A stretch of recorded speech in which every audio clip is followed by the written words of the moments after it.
Horlama insanların uykularında gürültü biçiminde ses çıkarmasıdır. Uyku apnesi ise uykuda solunumun durması ve bir anda patlamayla tekrar solunumun başlamasıdır. Uyku apnesinde bu solunumun durma süresi 5 saniyeden 1,5 dakikaya kadar sürebilir.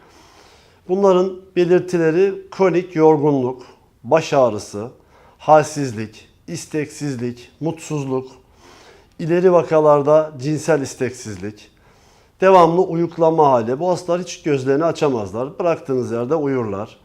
İlerleyen vakalarda yine kronik hipertansiyon, sağ kalp yetmezliği hatta ani ölüme kadar gidebilir. Bu skala tabi horlayan hastalarda çok daha basit ve hafif şekilde seyreder. Apne hastalarında seviyeye bağlı çok daha ciddi şekilde seyreder.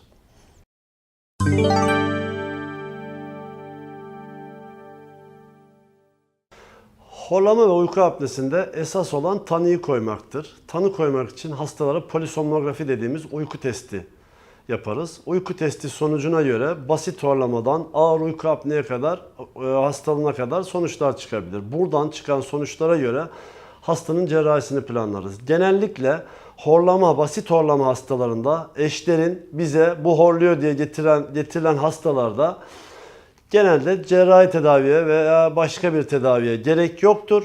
Hastaları sadece zayıflatırız. Bunlar genelde birazcık şişman, hafif obez hastalardır. Zayıfladıklarında hiçbir belirti kalmaz. Diğer grupta apne hastalarında ise 3 çeşit tedavi vardır. Birinci çeşidinde SPAP dediğimiz hastaya pozitif hava basıncı veren maske şeklinde ve her gece kullanılan cihaz kullanmaktır. Bu %100 başarılı sonuç verir. Kullanımı çok kolay değildir. Hastaların sadece %60'ı bu cihaza uyum sağlayabilir. Diğer %40'ı uyum sağlayamaz. İkinci tedavi cerrahi tedavidir. Cerrahi tedavide de yine uyku testi sonucu çok önemlidir. Belli skaladaki hastalara uygulanabilir. Bunda da yine ağız içine yönelik, dil köküne yönelik horlama cerrahisi yapılabilir. Bunun sonucunda da uygun hastalarda yine %70, %80 hatta %100'e varan başarılı sonuçlar alabiliriz.